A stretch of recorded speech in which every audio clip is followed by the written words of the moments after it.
So let's practice a little. We've talked about approximating the area under a curve using what we call the right hand, left hand, and then we mentioned the midpoint approximations. So we're going to practice some with this function, x squared plus 2, and we're going to compute the indicated approximation and also draw the corresponding rectangles and shade in the area that we found. So let's take a look at this first one. So here's the graph of x squared plus 2. It's that parabola opening upward. And we're just going to go over the interval from x equals 0 to x equals 4. So I've only graphed that portion of the graph over that interval. So we're going to find R4. So what's that? That's the right-hand approximation, and the 4 is important. That's the number of subintervals or strips. So going from 0 to 4, if I divide that evenly into 4 equal intervals, they're each going to be length 1, right? And the rectangle, so from 0 to 1 would be our first rectangle, then from 1 to 2, 2 to 3, and 3 to 4, we'll have 4 rectangles. From 0 to 1, what's the height of my rectangle? Well, it's the value of the function, right? So if I want to see what is f of 1, I plug into the function and I get 1 squared plus 2, which is 3, right? And so that's going to come up to that point, obviously, on the graph of the function. And coming across here and down, there's my first rectangle. Okay. The second one will be f of 2. Right? What's f of 2? I can plug that in and I get 2 squared plus 2, which is 6. And that's the height of this second rectangle. From 2 to 3, I'm going to use the right-hand endpoint, 3. So what's f of 3? That's going to be 9 plus 2, that's 11. And that's the height of that rectangle. And the last rectangle, right, it'll go up to f of 4. Draw that in there. Of course, what's f of 4? If I plug in, I get 16 plus 2 is 18. I'll just say f of 4 is 18. And that's the height of that. So here's the picture. And so I guess it says shade in the area you found on the graph provided. Of course, the area we're estimating is under this curve, but the area that we're going to obtain is the area of these rectangles here. Right. So what is this? This is R sub 4, right? What's the area of the first rectangle? It's base times height, right? Base times height. The base is 1 in each case. The height of the first one was 3, we said, right? Second one, base of 1, height of 6, right? Height of that second one is 6. The third one, height is 11. And the last one's height is 18. And so if we do that easy arithmetic, we get 38 for our estimate. Okay, 38 square units, that would be the estimate. Okay, that's just finding these indicated approximations. Let's do the same function, x squared plus 2, but this time let's find L2. Okay, so there's a couple things are different. We've gone from R to L, so now instead of right hand, we're doing left hand, but also what else has changed? 4 has changed to what? A 2. What's that 2 mean? Well, instead of having 4 subintervals, now we only have 2. So if I divide the interval from 0 to 4 into 2 equal intervals, how wide are each intervals going to be? 2 square units, right? So if I divide 4 by 2, I get 2. So the first interval now is going to go not from 0 to 1, but from 0 to 2, right? And what am I going to use? I'm going to use this time the left-hand endpoint. So from 0 to 2, 0 is the left-hand endpoint. What is f of 0? That's 0 squared plus 2. It's obviously 2. And so the height now is just 2, and it comes all the way over here, right, because the base is 2. There's my flat little rectangle there. The second interval is from 2 to 4. So I'm going to use 2, which is the left-hand endpoint, and we've already computed f of 2 is 6 above, and that's the height up to here.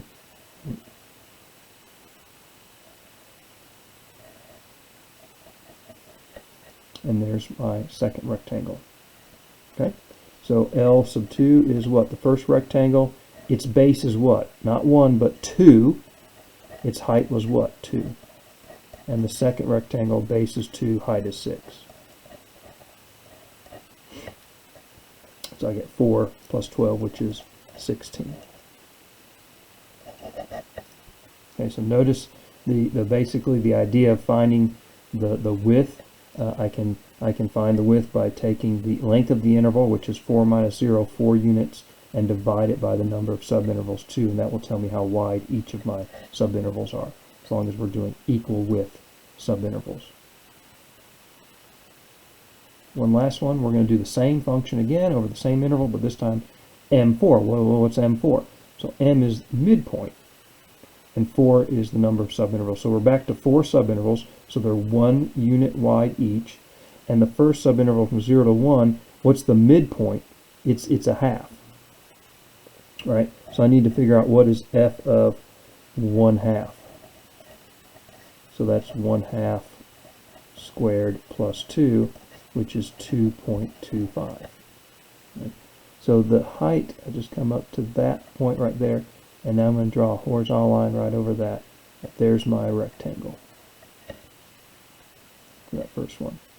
The second midpoint from 1 to 2 is 1.5.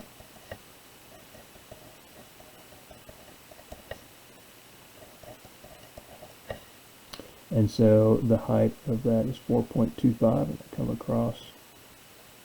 There's my second rectangle. From 2 to 3, midpoint is 2.5. If I plug in 2.5 to the function, I get 8.25. And so we'll come up 8.25 up there, right where it hits the graph. And there's my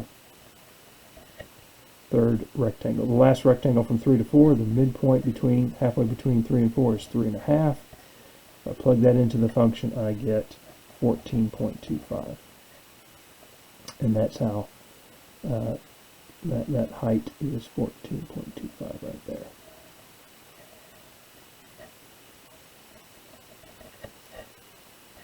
So what is M4 now? I can do the calculation. Each one of these rectangles has a base of 1. The height of the first one was 2.25. The height of the second one, 4.25.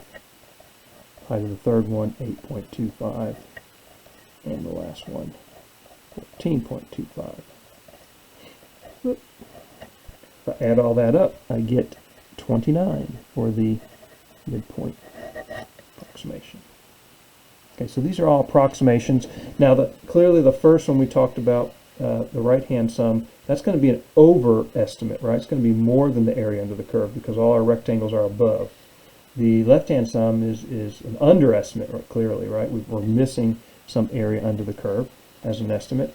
And then this one, is it an overestimate or underestimate? Well, it's kind of tricky. You know, we got some parts of the rectangles that are above the curve, some that are below. You know, you might think it's still an underestimate. I don't know. But at any rate, it's an approximation. So these are the way we can approximate the areas under the curve. Now, how can we improve this calculation? Let's go back to the example we had just started with in the previous video, where we were estimating the area under the curve of 1 over x, right, from 1 to 5, this area here. Remember, we approximated with r sub 4, right, a right-hand sum approximation, right-hand approximation with 4 subintervals. And this is the underestimate we did. And then we had an overestimate with the left-hand sums, right, where we used the height of the rectangles based on the left-hand endpoints. Left-hand endpoints. So that was an overestimate. And so the overestimate and the underestimate gives us a range, right, that traps the two in between. So how can we get a better estimate? Well, some of you might know the answer. One way to proceed is use a larger number of strips. Of course, when we use more strips, we get smaller widths, right? Here's a picture of that same function, 1 over x over the interval from 1 to 5, using 10 strips with right endpoints. I use right endpoints every time. So here's 10 strips with right endpoints. Now, it's still an underestimate because we have, right, some areas, right, these little small triangular, close to triangular shaped regions that are missed, right, from the sum of these rectangles. So it's an underestimate. But if we do 20 strips with right endpoints, we get this. Notice those little white areas under the curve that we're missing. Here's the biggest one right under here. Getting smaller, right? Getting smaller. So it's like we're getting closer to the area by increasing. So that's what we can continue to do. And in fact, I've done a table here, and I've looked at both the right and left-hand sums, accurate to 6 decimal places. For n equal 4, we already did that one, right? That was the one we started with. So theirs was the right-hand sum and the left-hand sum, and the area was trapped in between these two. If we do 10, here's the right-hand sum in that case. Here's the left-hand sum. If n is 20 subintervals, here's the right-hand sum, and here's the left-hand sum. In each case, the right-hand sum is always an underestimate in this case, and the left-hand sum is always an overestimate. It's not always the case, but it is for this particular function since it's decreasing. But the idea is, though, the area is going to be trapped in between these. And what do you notice about these two sets of numbers? These numbers are getting, for the right-hand sums, are getting bigger. The left-hand sums are getting smaller. So what's happening? They're closing in closer and closer to the true value. By the time I do 500 strips, here's the right-hand approximation. Here's the left-hand approximation. So now what do we have? We have an estimate for the area under the curve. It's trapped in between these two values, right? And to get a better estimate, we might say, well, maybe it's just like the average of these two, somewhere in the middle. So there might be our estimate for the area under that curve. It turns out, and we're going to be able to soon compute this, the actual area under this curve, interestingly enough, is equal to the natural log of 5, which is about this. So you can see how good of an approximation we have with this. Okay. Now clearly there's some work to do because we did the 4 estimate, but can you imagine doing the 500? You're not going to do that one by hand, right? Do 500 area calculations, 500 rectangles. You certainly aren't going to draw that picture.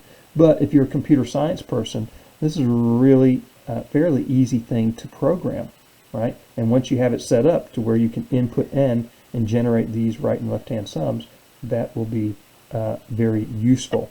Okay, and we're going to look at how I did get these as functions of n. We're going to look at that in the next video.